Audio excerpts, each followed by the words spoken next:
ہم نے اسی ضمن میں پاکستان میں ایک تحریک شروع کی شادی بیاہ کے ضمن میں. یہ بھی ہمارا بڑا سوشل فنکشن ہے، بہت بڑا. اور اس میں فضول خرچیاں ہو رہی ہیں، حرام کی کمائی ہوئی کمائی جو ہے وہ پانی کی طرف بہائی جاتی ہے. ابھی مجھے ایک صاحب نے بتایا کہ ممبئی میں 2 شادیاں ہوئی ہیں مسلمانوں میں، ایک میں 1.5 کروڑ روپیہ خرچ ہوا، ایک میں 80 لاکھ خرچ ہوا. ہم نے وہاں اصلاحی تحریک شروع کی. ضیاء الحق صاحب نے بھی کوشش کی تھی، آرڈیننس پاس کیا تھا، لیکن یہ چیزیں قانون سے نہیں. آپ کہیں کہ کسی دعوت میں 50 سے زیادہ مہمان نہیں آئیں گے، وہ 100 آ گئے تو زیادہ زیادہ یہ ہوگا پولیس والوں کو رشوت کا کھاتا کھل گیا، جو یہ پیسے لے جائیے صاحب. کبھی کبھی وہ پکی پکائی جگہ لے جا کے اپنے تھانے میں بیٹھ کے کھاتے تھے. لیکن قانون سے نہیں بدلتا مزاج. ہم نے کیا طے کیا؟ دیکھو یہ ہے چٹان کی بنیاد. آپ کو بڑی اونچی بلڈنگ بنانی ہو تو دیکھنا پڑتا ہے چٹان نیچے بنیاد زمین کیسی ہے. تو بنیاد کیا ہے؟ آپ سادگی کرو سادگی کرو سادگی کرو، یہ واسطہ بے معنی ہے بالکل. اس لیے کہ غریب کی سادگی کچھ اور ہے، امیر کی سادگی کچھ اور ہے. سادگی کے ایک معنی تو نہیں ہے. لہذا کوئی جو ہے راک فاؤنڈیشن وہ تلاش کی جائے. وہ ہم نے کی تلاش. جو تقریب حضور سے صحابہ سے ثابت ہے ضرور کرو ضرور کرو ضرور کرو. عضوا علیہا بالنواجذ، اپنے دانتوں سے پکڑ لو اس کو. اور جو تقریب ثابت نہیں حضور سے اور صحابہ سے، یقیناً یہ کہیں باہر سے آئی ہے. یا تو ہمارا خاندانی پس منظر جو ہے، اکثر تو ہندوؤں سے مسلمان ہوئے، وہ سادات ہوں، صدیقی ہوں، فاروقی ہوں، عثمانی ہوں، وہی ہیں جو باہر سے آئے تھے. باقی تو اکثریت یہیں سے وہ اپنا ہندوانہ پس منظر لے کر آئے. تو جس کا ثبوت صحابہ کے دور میں نہیں، وہ یقیناً باہر سے آئی ہوئی چیز ہے. اس میں پھر سادگی نہیں، اس میں کمی نہیں، جڑ سے کاٹو اس کو. اس بنیاد پر ہم نے 5 فیصلے کیے. ذرا سن لیجئے آپ بھی، اگر آپ کوئی سوشل ورک کرنا چاہیں اس کو عام کریں. نمبر 1، نکاح مسجد میں. حدیث موجود ہے، ترمذی شریف کی روایت، اعلنوا ھذا النکاح واجعلوہ فی المساجد. نکاح کا اعلان عام کیا کرو، مسجدوں میں منعقد کیا کرو. میں حیران ہوتا ہوں کیوں نہیں علماء کرام نے اس کی طرف توجہ دلائی. حدیث ہے. ہاں میں مانتا ہوں ان کا کہنا یہ ہے کہ یہ یہاں جو امر ہے کہ مسجد میں منعقد کرو، یہ امر وجوب کے لیے نہیں ہے، استحباب کے لیے. مستحب ہے یہ کہ مسجد میں. تو بھائی مستحب کیوں چھوڑ رہے ہو تم؟ وہ اس لیے چھوڑنا پڑتا ہے، مولوی بیچارے کی حیثیت ہے ہی نہیں معاشرے میں کہ وہ کہے جناب یہاں آئیے میرے پاس، میں نہیں آؤں گا آپ کے گھر نکاح پڑھانے کے لیے. وہ اپنا رجسٹر بغل میں دبائے بیٹھا سوکھتا رہتا ہے. وہ تو آنی تھی بارات عصر کے وقت، مغرب بھی جا رہی، آئی نہیں، وہ بیٹھا قریب.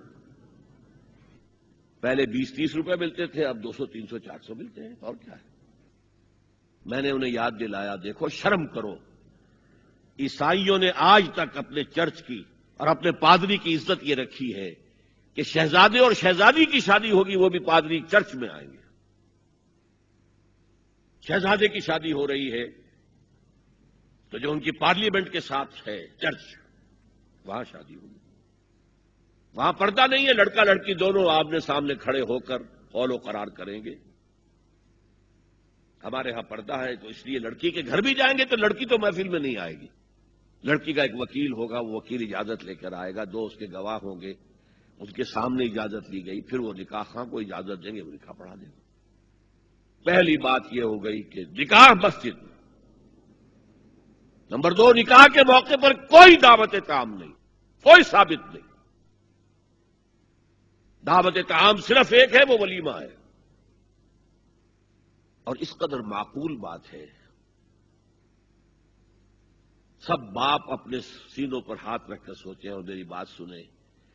کیا بیٹی کو گھر سے رخصت کرنے کا وقت جو ہے وہ خوشی کا وقت ہوتا ہے؟ جب بیٹی گھر سے جا رہی ہو، کوئی جانور بھی آپ قربانی کے لیے، کوئی مینڈھا کو بکرا لے آئیں، 8-10 دن پہلے اور بچے مانوس ہو جائیں تو وہ جب آپ ذبح کرتے ہیں تو پچھاڑے کھاتے ہیں کہ نہیں بچے؟ اور یہ لخت جگر ہے، نور چشم ہے، 18 20 22 برس گھر میں رہی ہے، وہ جا رہی ہے.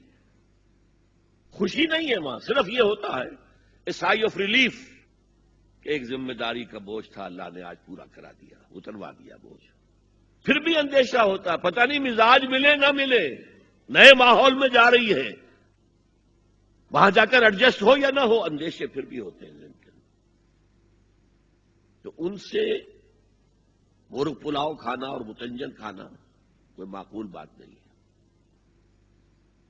معقول بات کیا ہے؟ لڑکا اس کا گھر آباد ہوا ہے، وہ ولیمہ کرے، اس پر باقاعدہ حدیث اولبو ولو بشاتن، ولیمہ ضرور کرو چاہے ایک ہی بکری ہو تمہارے پاس، ذبح کرو، کاٹو، کھلاؤ گوشت اپنے دوستوں کو، احباب کو.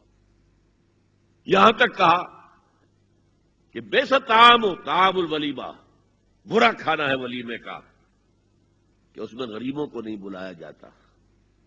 ظاہر بات ہے مسلی کھلانے کے لیے تو ولیمہ نہیں ہوتا، اپنے احباب کو، دوستوں کو بلایا جاتا ہے. پھر بھی میں تم سے کہتا ہوں کہ جسے ولیمے کے لیے بلایا جائے وہ اگر نہیں جائے گا تو اللہ اور اس کے رسول کے حکم کی نافرمانی کرے. تو جس رسول نے اتنی تفصیل سے حکم دیا ہو ایک دعوت کا، وہ دوسری دعوت میں بھی خیر ہوتا، میں بیان کرتا. جب نکاح مسجد میں اور کوئی دعوت طعام نہیں تو بارات کا تصور، خلاص. بارات کس بلا کا نام ہے؟ قرآن میں تو کوئی ذکر ہی نہیں، عربی میں یہ لفظ ہی نہیں. اجتماع طرفین مسجد میں ہوا، نکاح ہوا. لڑکی کو، حضرت فاطمہ کو رضی اللہ تعالی عنہا، کچھ خواتین جا کر چھوڑ آئی تھی اس حجرے میں جو ایک انصاری صحابی نے حضرت علی کو دیا تھا. ان کا تو کوئی گھر بھی نہیں تھا. کوئی حضرت علی آئے ہوں اور آ کر ودا کرا کے لے کے گئے ہوں، کچھ بھی. چوتھی چیز، جہیز کا کوئی تصور اسلام میں نہیں. خالص ہندوانہ رسم، خالص ہندوانہ رسم، خالص ہندوانہ رسم.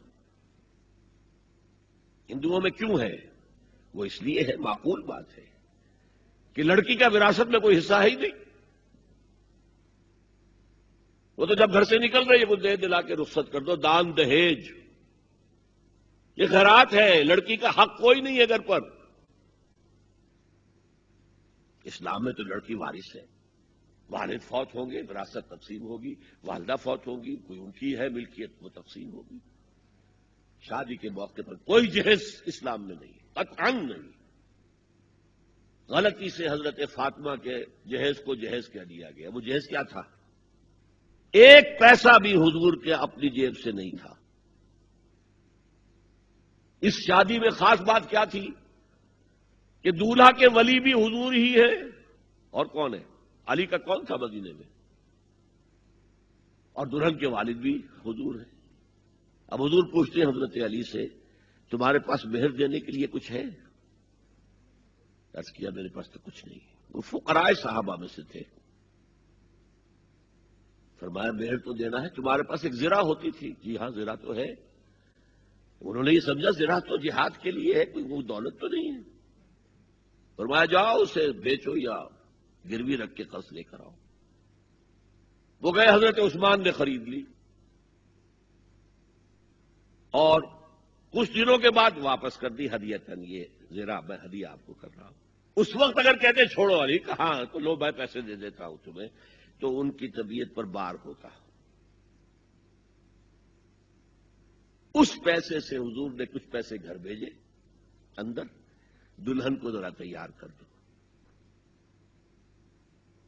اور کچھ پیسوں سے وہ ایک گدا جس میں کھجور کی کھال بھری ہوئی تھی، اور 2 تکیے جس میں کھجور کی کھال بھری ہوئی تھی، ایک مشکیزہ، کنویں سے پانی تو لانا ہی ہے نا، ایک چکی، جو ہو یا گیہوں ہو پیسنا تو ہے نا، کوئی 1-2 برتن اور. اللہ اللہ خیر صلی اللہ، یہ تھا جسے جہیز کہتے ہیں، جس میں ایک پیسہ بھی حضور کا شامل نہیں ہے. وہ حضرت فاطمہ کا مہر تھا جسے بنایا گیا. ورنہ مدینے ہی میں دوسری آپ کی صاحبزادی کا نکاح حضرت عثمان سے بھی ہوا. کہیں ذکر ہے جہیز کا؟ حضرت عثمان کا گھر بھرا ہوا، ہر چیزیں موجود، وہاں تو کسی چیز کا تذکرہ نہیں۔ بہرحال یہ شادی کو آسان کرو، زنا کو مشکل بناؤ۔ یہاں شادی کے لیے 9 من تیل ہوگا تو رادھا ناچے گی، ورنہ یہ کہ بڑی ہو رہی ہے، عمر ہو رہی ہے، سب کچھ ہو رہا ہے، لیکن کچھ تقاضے تو ہے نا، آخر کچھ تو کرنا ہوتا ہے نا، آخر کچھ نہ کچھ لوگوں کو تو کھانا کھلانا ہی ہوتا ہے نا، بارات تو آخر آئے گی ہی نا، کچھ نہ کچھ تو دینا ہی ہوگا، کچھ جوڑے کپڑے، کچھ یہ۔ اسلام کا فلسفہ جو میں نے 4-5 باتیں آپ کو بتا، فلسفہ یہ ہے کہ لڑکی کے باپ پر 1 پیسے کا بوجھ نہیں، اس نے لڑکی پال پوس کے تمہارے حوالے کر دیا، اب اور کیا چاہتے ہو تم؟ سارا مرد آزماں مرد آفرین، مرد کو چیلنج دیا ہے، تم مرد ہو، مہر تم دو گے، اور سب سے بڑھ کر کیا ہو رہا ہے آج کل بھی ہوتا ہے، وہ ہمارے ایک کچھ کام ہوتے ہیں اسلامی، وہ بھی ہے، کچھ وہی ہندوانہ پس منظر۔ نکاح کی محفل میں چھوارے کون لے کے آتا ہے؟ جی لڑکے والے، اور پلاؤ کن سے کھاتے ہیں؟ بھائی جس کو تمہیں مرغ پلاؤ کھلا رہا ہے وہ چھوارے نہیں بانٹ سکتا تھا؟